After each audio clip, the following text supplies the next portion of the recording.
Hello, everyone, and welcome back to another episode of Acupuncture is My Life. Now, today's episode is part 2 of signs of mental illness you may not be aware of. Now, we got an overwhelming response to part 1, pretty much thanking us for the first few symptoms we discussed, because many individuals, wow, I need a glass of room temperature water. Many individuals were not aware and gave it careful thought that the possibility of those symptoms in which I discussed in the last episode may be tied to a mental health issue in which they're struggling with. Some even said they were going to go see an acupuncturist right away, and some wanted to seek mental health counseling. Hands up to you guys. And these were individuals from many different countries. So I'm glad to know that these podcasts are helping many of you. But this is part 2, okay? And I want to jump right into the next symptom, and that being nausea. And nausea can be as a result of many different things with regard to things that you may eat or certain types of medication you may take. But feeling nauseous can also be as a result of a mental issue you may be struggling with. I really need a glass of room temperature water. I do apologize. You see,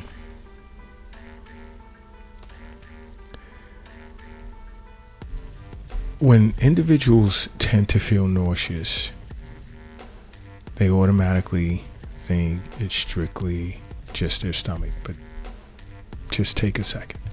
Have you ever had a moment that you felt anxious and it seemed to affect your stomach? Gave you this queasy feeling? Similar to feeling nauseous? Well, sort of one and the same. You see, there are many individuals who suffer from several types of mental disorders that experience sickness in the stomach area. And nausea can be a symptom of an actual mental health issue. You see, an acupuncturist understands that various types of emotions, such as anger being the more common one, can actually affect the stomach, causing stomach chi to go upwards instead of down. Now, if this sounds unusual to any of you guys, you know what? Go to the Acupuncture is My Life YouTube channel and watch the episode on the functions of the stomach. And subscribe to that channel while you're there, because there's so much that you can learn from that channel. But watch the episode on the functions of the stomach, because stomach chi is supposed to go down, not up. When stomach chi goes upwards, that leads to nausea and vomiting, among other things. But anger can cause stomach chi to go up.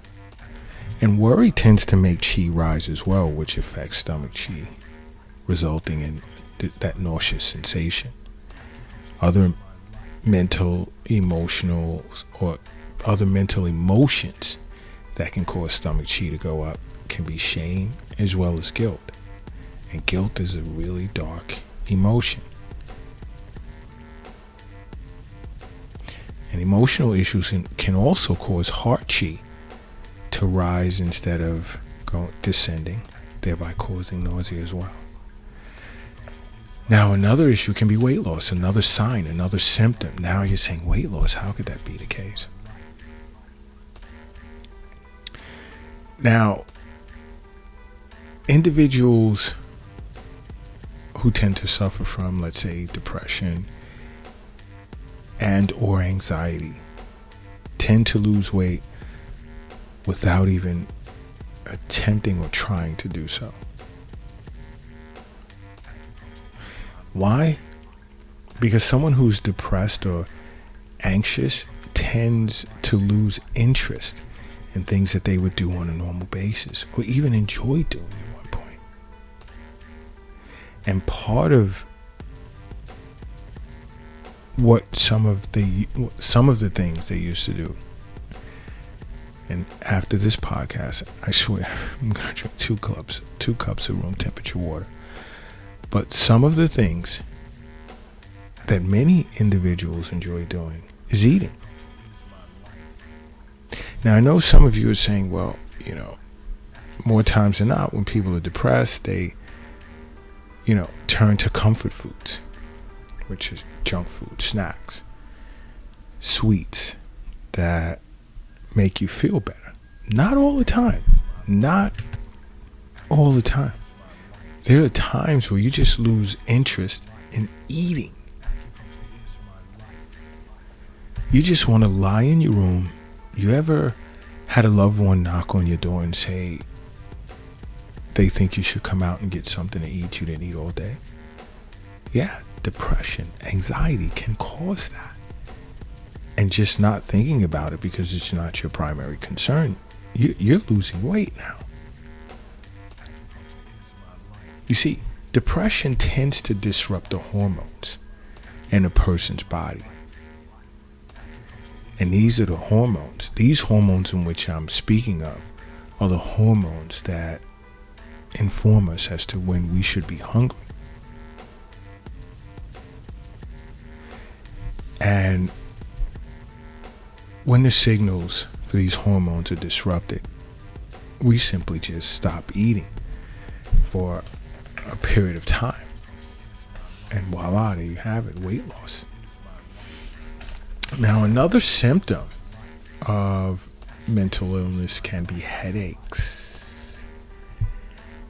Yes, headaches. Now, there are many causes of headaches, exterior pathogenic factors, dehydration.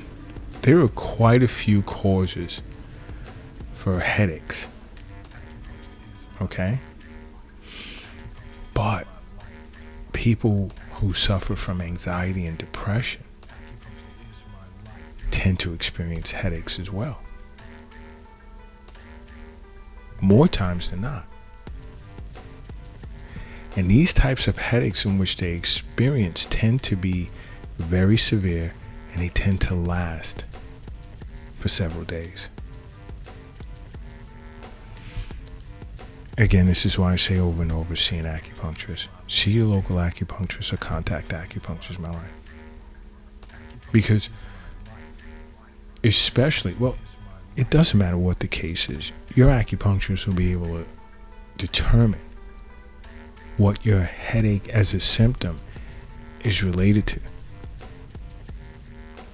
In this case, a mental illness. Because an acupuncturist understands how mental disorders can be as a result of, let's say, long-term anger, worry, sadness, grief, shock. What else? Pensiveness, guilt, shame. These emotions can contribute to headaches.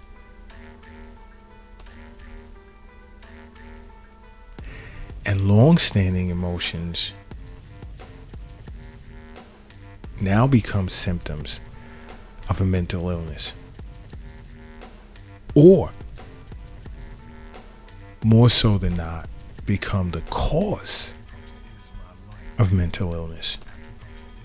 So I'll retract the first part and state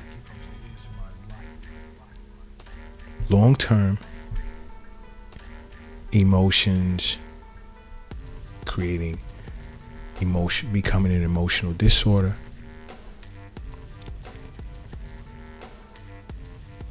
can serve as the root of a mental illness. Sit with your acupuncturist. They'll explain all of this. Another symptom is skin irritation.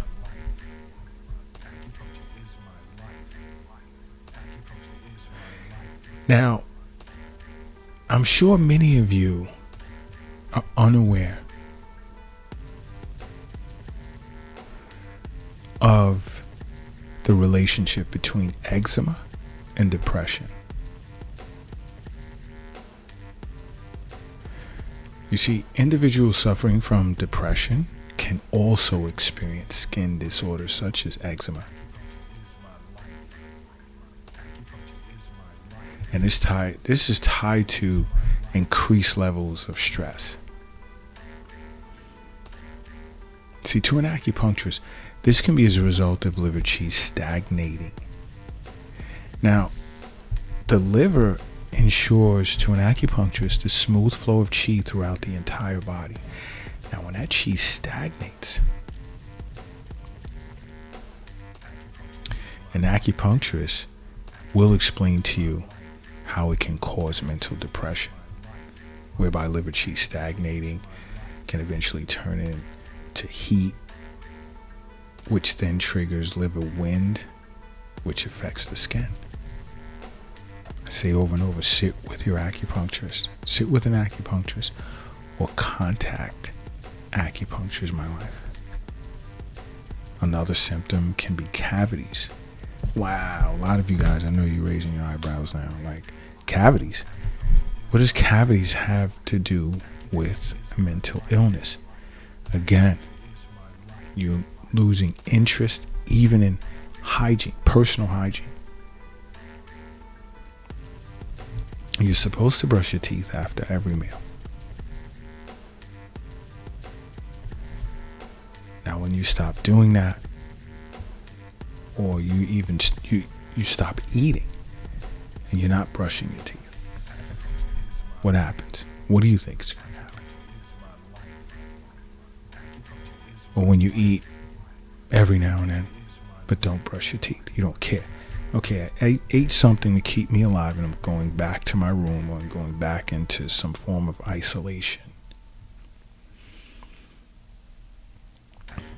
Trust me when I say this.